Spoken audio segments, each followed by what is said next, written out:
الصلاة والسلام بعد بسملت والحمد للہ اما بعد۔ دوستان گرامی، میں ہوں ناچیز عاجز و فقیر محمد عبد المقیت چشتی، آپ حضرات کو صمیم قلب سے عاجزانہ سلام پیش کرتا ہوں۔ بعد ازاں پہلی بار جسارت سخن کر رہا ہوں۔ مالک تعالی ادب میں رہ کر معروضات پیش کرنے کی توفیق عطا فرمائے۔ میرا موضوع ہے شیخ سعدی علیہ الرحمہ اور مسئلہ خطا اجتہادی۔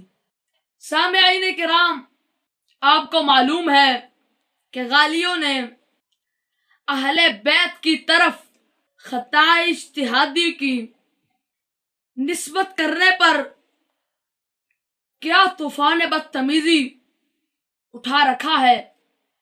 میں فارسی وسطی کا ایک ادنا سا طالب علم ہوں۔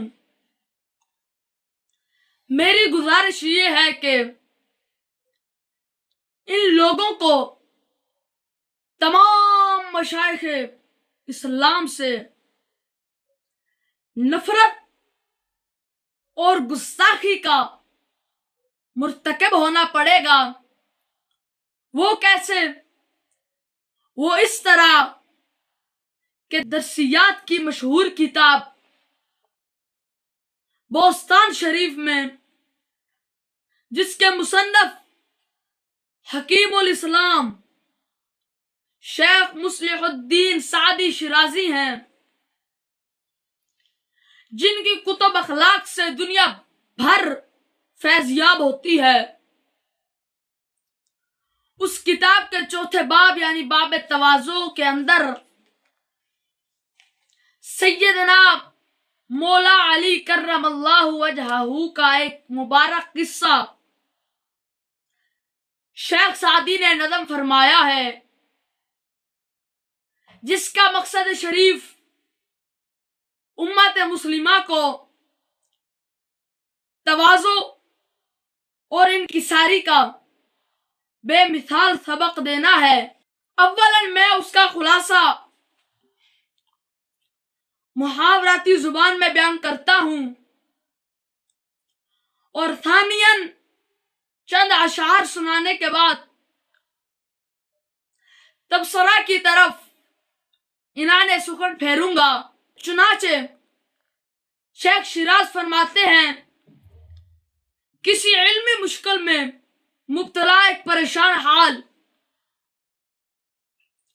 بارگاہ مشکل کشا میں حاضر خدمت ہو کر سوال عرض کرتا ہے، اور آپ کی جناب سے جواب پاتا ہے۔ محفل میں ایک صاحب علم بزرگ تشریف فرما تھے۔ انہوں نے عرض کی، حضور جواب یوں نہیں بلکہ جو ہے۔ اس پر مولا علی کرم اللہ وجہہ نے ارشاد فرمایا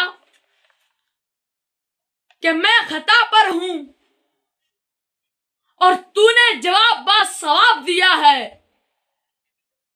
اور اللہ تعالی ہی بڑے علم والا ہے۔ اب میں نے شیخ سعدی کے شعر آپ کی نظر کرتا ہوں۔ کسے مشکل برد پیش علی مگر مشکل اشرا کند منجلی۔ ایک شخص ایک مشکل لے گیا حضرت علی رضی اللہ تعالی عنہ کے سامنے، شاید اس کی مشکل کو حل کریں گے۔ امیر عدو بند کشور کشا جوابش بگفت سر علم را۔ دشمن کو قید کرنے والے اور ملک فتح کرنے والے امیر نے اس کو جواب فرمایا علم و رائے سے۔ شنیدم کے شخص دران جو من بگفتہ چنی نے سیاب الحسن۔ میں نے سنا یہ کہ ایک شخص اس مجمع میں تھا، اس نے کہا اس طرح نہیں ہے ابو الحسن، یہ حضرت علی پاک کی کنیت مبارک ہے ابو الحسن۔ نرنجید زو حیدر نام جو گفتر تدانی ازی رنجیدہ نہ ہوئے اس سے مشہور حیدر. انہوں نے کہا اگر تو جانتا ہے اس سے بہتر تو کہہ. وہ گفتاں چه دانست و پاکیزہ گفت بگل چشمائے خور نشاید نهفت. انہوں نے کہا جو کچھ وہ جانتا ہے اور پاکیزہ اس نے کہا. سورج مٹی میں مناسب نہیں ہے چھپانا. بہر منسوخن گفت و دانا یکیس کے بالا ترل علم او علم نیس. بہتر مجھ سے بات اس نے کہی اور علم والا ایک ہے. دانا ادھر علم والے سے مراد یعنی اللہ تعالی. علم والا ایک ہے جس کے علم سے زیادہ بلند کوئی علم نہیں. پیچھے ناچیر ایک شعر پڑ گیا ہے پسندیدہ ذو شاہ مردہ جواب. جی اصل میرے موضوع کا مقصد ہی یہ شعر ہے. پسندیدہ ذو شاہ مردہ جواب کہ من بر خطا بودم او بر ثواب. اصل ماخذ اس شعر کے اندر ہے. گری مروز بودے خدا بندے جا نہ کر دے خودس کبر دروے نگاہ. اگر آج ہوتا کوئی مرتبے والا نہ کرتا تکبر کی وجہ سے اس میں نگاہ. بدر کر دے از بارگاہ حاجبش فروق و فتن دے بنا واجبش. نکال دیتا بارگاہ سے اس کو دربان کوٹتے ملازم اس کو ناحق. کہ من بعد بے آبروئی مکن ادب نیست پیش بزرگاں سخن. ادھر شعر سے پہلے گفتندے محذوف ہے جیسے پیچھے آیا ہے بدر کر دے فروق و فتن دے. وہ کہتے کہ اس کے بعد گستاخی نہ کر.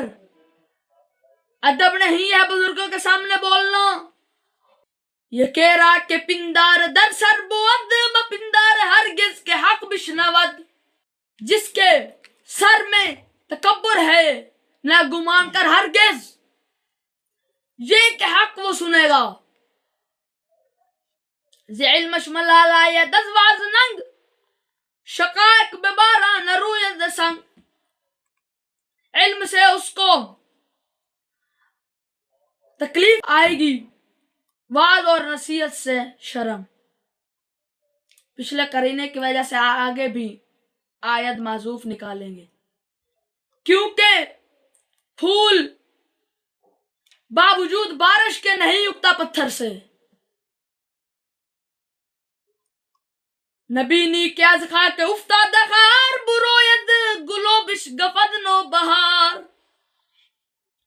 کیا تو نہیں دیکھتا یہ کہ گری ہوئی ذلیل مٹی سے اگتا ہے سبزہ اور کھلتا ہے پھول. یعنی برویت کا فاعل نو بہار بن جائے اور بشگفت کا فاعل پھول بن جائے یعنی گل. مریض حکیمہ ستی ہائے در کجا بھی نیز خیش تنخواہ جپر.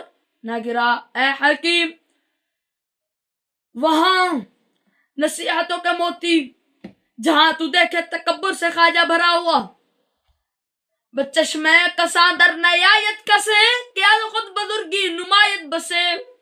لوگوں کی نظر میں نہیں آتا وہ شخص جو خود بزرگی دکھلاتا ہے بہت. مگوتا نہ گویند شکرت ہزار چو خود گفتی از کس توقع مدار.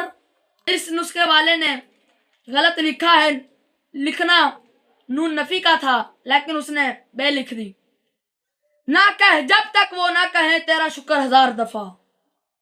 جو خود گفتی از کس توقع مدار. جب خود تو کہے کسی شخص سے توقع نہ رکھ. صفحہ نمبر حاشیہ اس کا ذوف شاہ ہے جو ادھر عام مکتبوں سے مل جاتا ہے. یہ آپ دیکھ سکتے ہیں کہ باب نمبر 4 صفحہ نمبر 153 پر شیخ سعدی لکھ رہے ہیں مت کو یہ سمجھیں کہ یہ اپنی طرف سے من گھڑت بات بیان کر رہا ہے. آپ دیکھ سکتے ہیں میں آپ کو زیارت کرا دیتا. صفحہ نمبر 153 پر شیخ سعدی لکھ رہے ہیں اور ناچیز کے پاس فارسی کا نسخہ بھی موجود ہے. یہ دیکھ رہے ہیں اس کا صفحہ نمبر 132 پر شیخ سعدی لکھ رہے ہیں، شاید یہ کسی کے پاس نہ ہو تو یہ دیکھ رہے ہو اس کا فارسی حاشیہ لگا ہوا ہے۔ آگے سماعت فرمائیے۔ مت کوئی اس خیال میں رہے کہ اس کا اردو ترجمہ لکھا ہوا ہے تو یہ اردو ترجمہ لکھا ہوا ہے تو یہ پڑھ رہا ہے، یہ اردو ترجمہ نہیں لکھا ہوا، اس کا حاشیہ اردو میں ہے، جبکہ یہ لوگ سمجھتے ہیں کہ جو چشتی ہے وہ اردو کی کتابیں پڑھتا ہے۔ تو میں اس کو بتانا چاہتا ہوں تو اردو کی پڑھتا ہے، چشتی عربی کی پڑھتا ہے، نہ کہ چشتی اردو کی پڑھتا ہے تو عربی کی پڑھتا ہے۔ اللہ کے فضل و کرم سے الحمدللہ ہمیں فارسی بولنے بھی آتی ہے اور اللہ کے فضل و کرم پڑھنے بھی آتی ہے۔ اگر کسی میں دم خم ہے تو جیسے ناچیر نے عبارت پڑھی اس ایسے عبارت پڑھے، ترجمہ ترکیب تو دور کی بات ہے، ایسے عبارت ہی مجھے پڑھ کر دکھا دے میں اس کو مان جاؤں گا۔ آگے ناچیر اس تبصرے کی طرف آتا ہے۔ دوستو بتائیں اگر خطا اجتہادی کی نسبت کرنا گستاخی اور اہل بیت کی دشمنی کی علامت ہے، کیا شیخ سعدی کو دشمن اہل بیت کہیں یا گستاخ کہیں؟